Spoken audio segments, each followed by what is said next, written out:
आमच्या सगळ्या टीमचा 10 सरकारच्या अख्ख्या टीमचा ह्या बैलावरती खूप जीव आहे.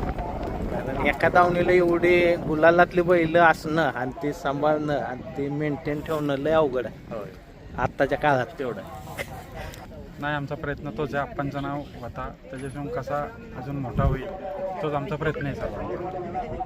त्यांना कुठेतरी आनंदी मिळावा, त्यांच्या मनाचं सुख हेच आमचं समाधान. कोणाला वाटत नव्हतं तेव्हा एकटा लढत होता, हो हो हो, मेहनत घेत होता. हे एकटा मेहनत घेत होता. 50-50 फॅमिली आणि जर तुम्ही दादा सरकार जर म्हटलं तर म्हणजे भाऊ भाऊ आहेत आणि सख्खे बाबासारखे आहेत. त्यामुळं ओम्याच बाप्पा आलीत का तिकडे? ओम्या बाप्पा नमस्कार. नमस्कार. कुठं तुमच्याकडे तुमचीच वाट बघतोय म्हणलं आलं कसं नाही तर म्हणले हाताला येळा लागलाय म्हटलं. कुठं लागलं? टाकं पडलं होतं. लायला दाखवा म्हणजे असं दे काळजी आहे हा? ए इथं- बैल सांभाळताना किती त्रास आहे ते लोकांना कळालं पाहिजे का नव्हतं. हो बरं सुमित एकच मिनिट हा. सुमित आता ही 10-10ची दावण. आता घरी किती बैल आहे ते टोटल? 10 दावणीची टोटल आपली बैल 10 10 इथे. आता मग आता तुमच्याकडे किती आहेत ओगलेवाडीत? इथं आपल्या घरी आता सगळी टोटल 6 येते. इकडं आपल्या मित्रांच्या पाशी 2 हे येते. मित्रांच्या पाशी 4-5 बैल बाहेर आहेत. त्यातले खिलार कावचा खोराक किती जणांना? सगळ्या बैल सगळ्यांना. हो सगळ्या. आता ह्या तिघांना पण आहे. हो या 3 10 सरकारांची दावणीला खिलार गावचं पशुखाद्य चालू आहे आपल्याकडे विक्रीला पण आपल्याकडे आहे ना. आणि विक्रीला ओगलेवाडीत सुमितकडे आहे. जवळपास कोणाला पाहिजे असेल तर सुमितकडून घेऊन जावा. सुमितचा ग्रुप मोठा आहे, त्या ग्रुपमध्ये भरपूर खिलार गावच्या बॅगा जातात. त्यामुळे सुमितनं त्यांच्याकडेच ठेवले द्यायला. सुमित सरजाजवळ जाऊ आहे का?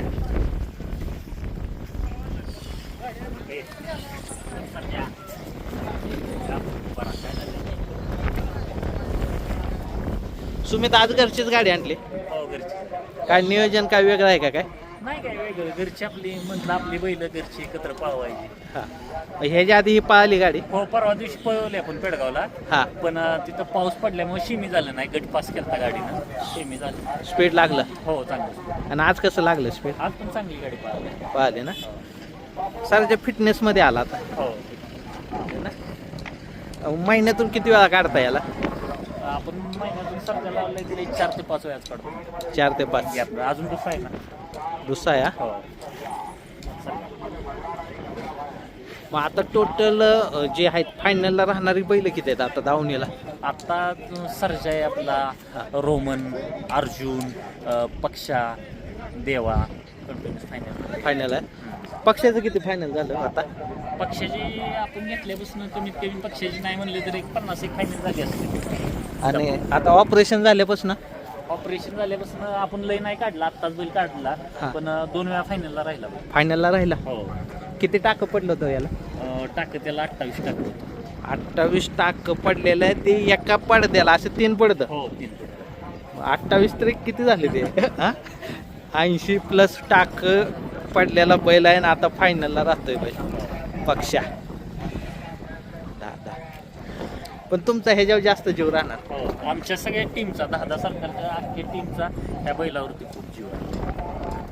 हे दावणीतलं वाईट गोल सोन आहे आमचं. व्हाईट गोल्ड सोन आहे.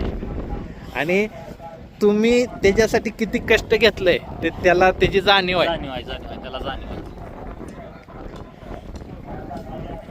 ह्यो तेव्हा तेव्हा आता आपली खरेदी झाली आहे. हा. एक महिना होऊन हा हा हा. ही कुणीकडची खरेदी काय? हे आपण अमित भारती यांच्या काय किमतीची खरेदी? 31,51,000. आता दुसरा असेल ना? हो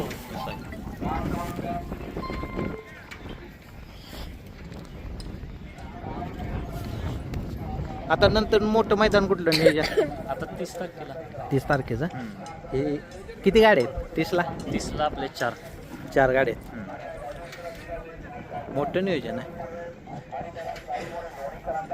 म्हणजे पुन्हा ते म्हणजे आप्पांचा काळ जो होता तो तुम्ही आता, होय आप्पांच्या आशीर्वादानं नाही चाललं. कारण एका दावणीला एवढे गुलालातले बैल असणं आणि ते सांभाळणं आणि ते मेंटेन ठेवणं लय अवघड आहे होय आत्ताच्या काळात. तेवढं एवढी सोपी गोष्ट नाही. शेट शेट आल्या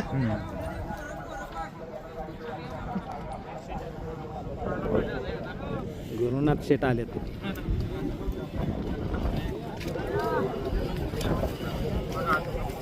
बॉडी बिल्डर आहेत तर. शेट नमस्कार. नमस्कार. आज घरच्या गाडी पळवली आज, हा घरची गाडी. काय वेगळं नियोजन काय?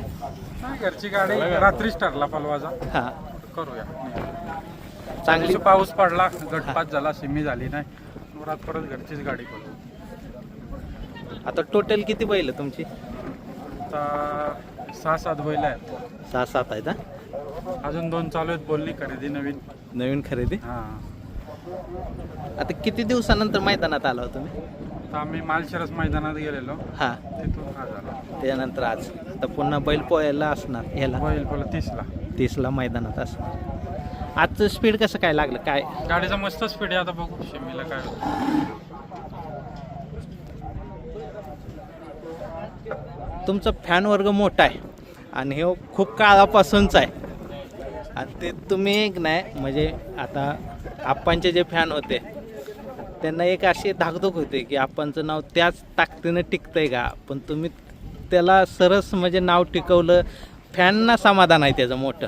नाही, आमचा प्रयत्न तोच आहे. आप्पांचं नाव होता त्याच्यापासून कसा अजून मोठा होईल तोच आमचा प्रयत्न आहे सर्वांचा. तोच मोठा आनंद आहे आम्हाला प्रेक्षकांना. त्यात नावासाठी आता तुषार बावड्या असतील, आप्पा यांचं नियोजन तोच असतं. कसा प्रत्येक अड्ड्यात 1 नंबर होईल तोच नियोजन. बाकी नशिबाची गोष्टी आहेत, मागं पुढं व्हायचंच. हो आप्पा, आता ते तुमचं मैदानाचं नियोजन कसं आहे? ज्यावेळेस शेठचे माझे संबंध नव्हते हां त्यावेळेस पण स्वर्गवासी शेठ फडके आप्पा यांच्या स्मरणार्थ मैदान आपण सोन्या 50-50 केसरी पहिलं पर्व ठेवलं होतं. आणि ज्यावेळेस मी आज सांगतो ज्यावेळेस आप्पांचं एक निधन झालं होतं त्याच्यानंतर मला वाटते 21 का 22 दिवसांचं कोरेगावचं मैदान होतं आणि आपला जोकर म्हणून खोंड आपला पोहोच होता बघा. त्यावेळेस तुम्ही एकदा मुलाखत पण घेतलेली आहे. 6-7 अड्डा आपल्या पहिल्याने 1 नंबर केला.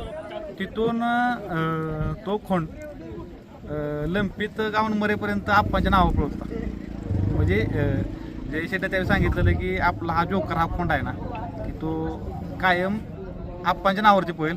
मला त्यावेळेस मला फक्त पक्षा का काही नवीन खरेदी केली त्यावेळेस बावड्यांनी आणि दावणीनं. आणि त्यावेळेस एवढे संबंध नव्हते त्यावेळेस, म्हणजे बावड्याचे माझे एवढे संबंध नव्हते.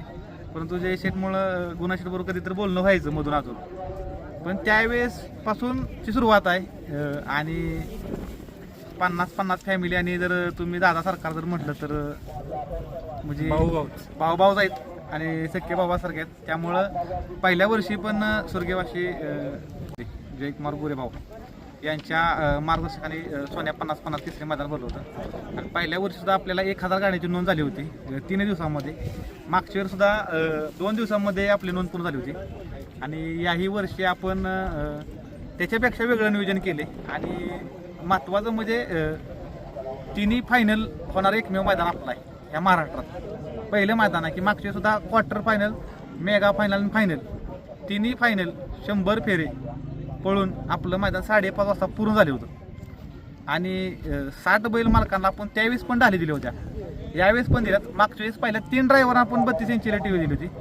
ह्यावेळेस पहिल्या 10 ड्रायव्हरना आपण 32 इंची टी व्ही देतोय. 1 लाख रुपये बक्षीस आहे आणि तिथून खाली 10 बक्षीस आहेत.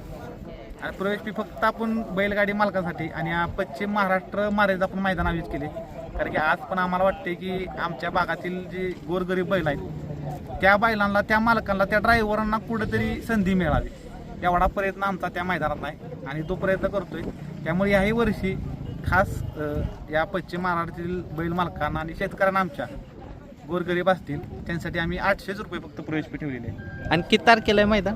मैदान आपलं 9 तारखेला आहे. आणि महत्वाचं म्हणजे या सगळ्यात महत्वाची गोष्ट काय की मैदानात युवा संघटनेनं आयोजित केले. ह्यात एकटा राहुल गोरेचा कुठला पार्ट नाही या मैदानाला. मी काय त्या मैदानाचा आयोजक नाही. अख्खी आपली पश्चिम महाराष्ट्र युवा बैलगाडी संघटना आहेत विलास पैलवान आहे ती आणि आबाई ती शेवाळी आबाई ती. नंतर तुम्हाला सांगतो महेश आप्पा असतील कालगाव, गोट्या पैलवान असतील, ही पूर्ण टीम, या टीमचंच हे मैदान आहे. आणि महत्त्वाचं गुणाशेठ फडके आहे ती, नंतर विनायक शेठ लेंगदेशमुख आहे ती, संतोष तोडकर आहे ती, जय शेठ आहे ती, यांच्या नियोजनातच हे मैदान भरते आणि याही वर्षी मैदान तेवढं भरेल. माझी बैल मालकांना विनंती आहे की खास या पश्चिम महाराष्ट्रातील जे आपले बैल आहेत गोरगरिबांचे, त्यांच्या घरी आमचे बक्षीस जावं, त्यांना कुठेतरी आनंदी मिळावा, त्यांच्या मनातलं सुख हेच आमचं समाधान. त्या मैदानात 10-10च्या सरकारच्या किती गाड्या आहेत? 2 गाड्यात झालेत नियोजन दोन्ही बैलांचे, पक्षा आणि सरजा आहे. शेट आहे ना, बावड्याला जिद्दी आहे, म्हणजे लवकर हार मानत नाही. बावड्याबद्दल काय बोलतात? बावड्याचा कसा 1 नंबर करायचा अड्ड्यात तो खूप कम्प्लीट त्याचंच नियोजन असतं. त्याच्याच नियोजन मुलं आज आप्पांचं नाव इथपर्यंत आलेलं आहे. सर्व मेहनतच त्याची आणि राहुल आप्पांचे घाटावरचा टोटल श्रेय त्यांनाच दोघांना जातं, तेच सर्व करतात ते. म्हणजे कोणाला वाटत नव्हतं तेव्हा एकटा लढत होता, हो हो, मेहनत घेत होता, हे एकटा मेहनत घेत होता. कोणाला वाटत नव्हतं त्या टायमिंगला नाही आप्पांच्या नावासाठी काही. त्या जिद्दीनं बावड्या काम करतो आणि अजून सुद्धा 1 नंबर कसा करता येईल ह्याच्यावरच काम असतं. त्याच्यावरच काम करतो. तुम्हाला एक गोष्ट सांगतो, बावड्याचं माझं एकदा बोलणं झालं होतं. त्यावेळेस शेठचा कोर्टाचा मॅटर चालू होता. त्याच बावड्यानं सांगितलेलं की या शेठ फडके आप्पासाठी मी 2-4 एकर जमीन जी इकेन आप्पा, त्याचं राहुल मला म्हणतो बावड्या, पण हे नाव म्हणला जरी कोण नाही आलं ना तरी हे नाव म्हणला ह्या पृथ्वीतला जोपर्यंत तुषार घोरपडे जोपर्यंत जिवंत आहे, मी जोपर्यंत जिवंत आहे तोपर्यंत म्हणला हे आप्पा हे नाव म्हणजे परिषद आप्पाचे हे नाव आहे का नाही मी कधीच पुसून देणार नाही. हे शब्द त्यावेळेस होता, परंतु त्या सगळ्या गोष्टी क्लिअर झाल्या ना. आज आता आमचा वाघानंच कमबॅक केले आणि आमची सगळी मोठी ताकद असते ना तर ती गुणाशेठ फडके आणि अखंड महाराष्ट्राला माहिती आहे की सेम आप्पांचा जो स्वभाव होता ना, मी तर म्हणतो आप्पांच्या स्वभावाचा एक पुढचं पाऊल जर असेल ना तर या माणसाचा आहे. म्हणजे दिलदारपणा का असतो ना, म्हणजे या माणसाच्या पुढं कायच नाही.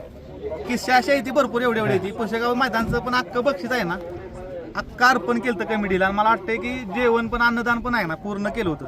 म्हणजे अशी बैल मालकं खूप कमी येते. अख्खा अड्ड्याला बक्षीस पण द्यायचं, अख्खा अर्पण करायचं, अख्ख्या देवस्थानचा खर्च पण करायचा. तुम्हाला सांगतो दिंडी असेल असं जे काय सामाजिक जे काय उपक्रम आहेत ना ते तिथं शेठ सारखं असतं की आपल्याला कुठं काय द्यावं लागतंय, कुठं काय करावं लागतं. म्हणजे जसा आपण स्वभाव होता आणि समजा एखादा बैल जर 10 लाख रुपये असला ना तर शेठ म्हणतात की बैल आपल्याला 15 लाख रुपये घ्या, त्या सर्वसामान्य माणसाला आपले पैसे जाऊ द्या, त्याचं कुठं मोठं होऊ द्या. म्हणजे ह्या विचाराची ही लोक आहेत. मी ह्यांच्या घरी आहे ना 2-3 वेळा जायचा योग आला. ही सगळीच माणसं घरातली कुटुंबातली सगळी लय माणुसकीची आहेत. म्हणजे माणुसकीची म्हणजे कधी कधी आम्हाला लाज वाटते त्यांच्यावर गेल्या. मी ह्यांच्या मुलीच्या बर्थडेला गेलो होतो. आप्पा कमीत कमी 3 वेळा माझ्याकडे आले. जेवण केलं ना, जेवण केल्याशिवाय जायचं नाही. एवढा मोठा माणूस, साध्या माणूस जेवलाय का नाही याची काळजी घेतात. तुम्हाला खोटं बोलत नाही. म्हणजे यांच्या स्वभावामुळे कधी कधी आमच्या डोळ्यात पाणी येतं. म्हणजे नाही का असं आनंदानं आणि प्रेमानं आहे ना, त्याला वाटतं की आज एवढा मोठा माणूस आहे, आपण कोण आहे हो. म्हणजे तसं विचार केला आपण काटावली माणसं आपले सर्वसामान्य बावड्या आम्ही आपलं आहेच की, म्हणजे आपलं जेमतेम आहे. परंतु आज एवढी मोठी लोक आहेत की आणि या लोकांना म्हणजे एवढं रिस्पेक्टफुल वागणं असतं. म्हणजे तुम्ही त्यांच्याकडे कधी जावा, मुंबईला कुठं पण जावा, आपल्याला एक वेळेस कराल. पण यांच्यातली गुणशेठची अख्खी फॅमिली आहे ना, म्हणजे त्यांच्याबद्दल बोलायचे शब्द पण नाहीत. बाई काय विषय आहे, मग आप्पांच्या पावला बॉल ठेवायचा असलं तर त्या पद्धतीनेच आपल्याला चालावं लागेल आणि तसंच आम्ही चालायचा प्रयत्न करतोय. शेवटी आप्पांची बराबरी होऊ शकत नाही, आम्ही करू शकत नाही. आप्पा होती, कुठं तर प्रयत्न तोच राहील. आप्पांच्या पावलावर पाऊल ठेवतच जायचं. धन्यवाद शेठ.